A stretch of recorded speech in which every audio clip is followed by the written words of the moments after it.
The Iliad, an epic poem and the foundation of Western literature. Star Trek, a sci-fi show from the 70s. What could they possibly have in common? Now, the Trekkies amongst you may have already guessed where I'm going with this, but for everyone else, just bear with me one moment. This lovely mug is Worf. I am Worf. He was the security officer in Star Trek The Next Generation, and he's infamous for creating the Worf Paradox. You see, Worf is a Klingon. He is faster, stronger, and generally better than any human ever. But Star Trek was an episodic show.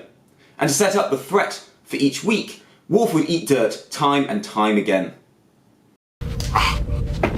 He even lost a fight to a barrel. Look out! Now eventually Worf becomes captain, and what is the first thing that happens? Report! Main power's offline, we've lost shields, our weapons are gone. Perhaps today is a good day to die. Prepare for ramming speed! Yeah, so the paradox is this. How can the strongest character in the show also be the weakest? But what does this have to do with the Iliad? Well, Homer has to beef up the Greeks, and he wants to make them the greatest heroes who's ever lived. So just like Worf, the Trojans kinda suck. Seriously, you can't throw a rock without accidentally killing a Trojan around here. The most egregious example is this guy, Hector, champion of the Trojans, and the mightiest fighter and key defender. He is constantly talked up by both Greek and Trojan, and yet when we look at his record, it's not great. So, Iliad Book 7, he duels Ajax. Technically it's a tie, which is kind of impressive because Ajax is the best Greek, and no, I don't take notes on that. On the other hand, it's barely a draw. Ajax dominates Hector and almost cuts his throat. I mean, Hector deliberately avoids him in battle later, so I think he knows this was a loss. Technically a tie, but we can chalk it up as an L. In Book 8, Hector wounds Teucer. Again, technically a win, but he's a minor hero who specialises in archery, so, I mean, it's not much. Book 14, Ajax is back, and this time he cripples Hector with a rock to the face. Hector's carried out of the battlefield unconscious, and later vomits up blood. Pretty hard L there. Book 16, Hector's main and most famous achievement. He kills Patroclus. Surely this means he is the greatest Trojan fighter. Well, except Hector can't even do this on his own. First Apollo hits Patroclus and takes off his armour and helmet. Then Euphorbus stabs him, and it's only then Hector bothers trying to fight him. So I guess this counts, but barely. And then famously Hector is killed by Achilles in revenge for Patroclus in Book 22. He's not quite as bad as Worf, but Hector's record hardly reinforces his reputation as one of the greatest fighters in the Trojan War. Instead, it seems like he only leads the Trojans because all the other Trojan leaders are even more hopeless. Paris is pretty useless. Aeneas keeps having to be rescued by the gods.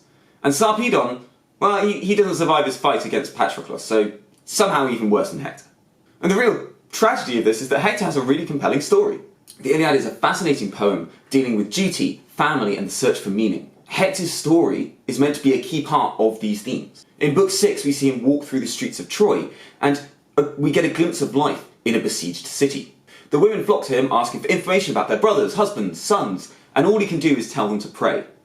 Andromache, his wife, begs him to fight from inside the walls, play it safe, because she wants to make sure he comes back from the war to look after their baby son. Now Hector knows that war is terrible, but he also says that he's well aware that everyone has their time. We all kick the bucket eventually, so why run away from it?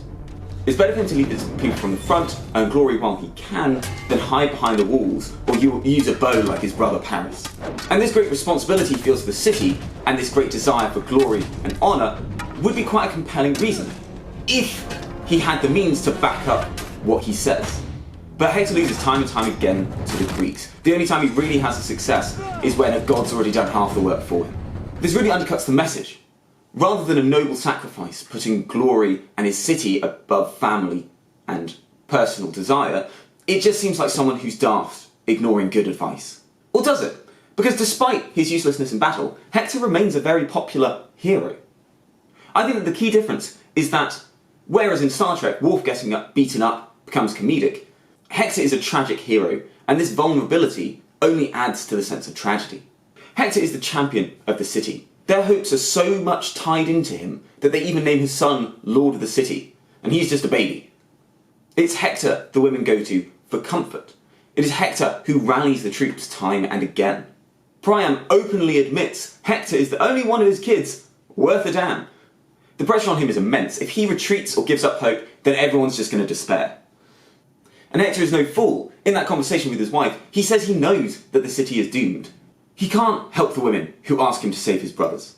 He can't save his wife, who asks him to protect her. And he can't save the city that's put all its hopes on him. He sees that he can't do anything, and yet he must try anyway. Despite his despair, he is determined to carry on. This is something the film Troy actually does really well, so thank you, Eric Bana, for that gift. Is it then any surprise that with the Greeks running away, with all this pressure and responsibility, that he feels overconfident? That he doesn't run from Patroclus when he should? Is it any surprise when he's so focused on honour and the inevitability of the end, that although he runs away from Achilles at first, he stands and fights despite knowing he can't win? Even when it's clear that the gods have deliberately led him to slaughter, he stands and he fights. What makes him a hero or a tragic hero is fighting a war he knows he cannot win because he must. So, does Star Trek have a Worf problem? Yes. But, surprisingly, the thing that makes one character a running joke, I protest. I am not a merry man. can make Hector an even bigger hero than he already was.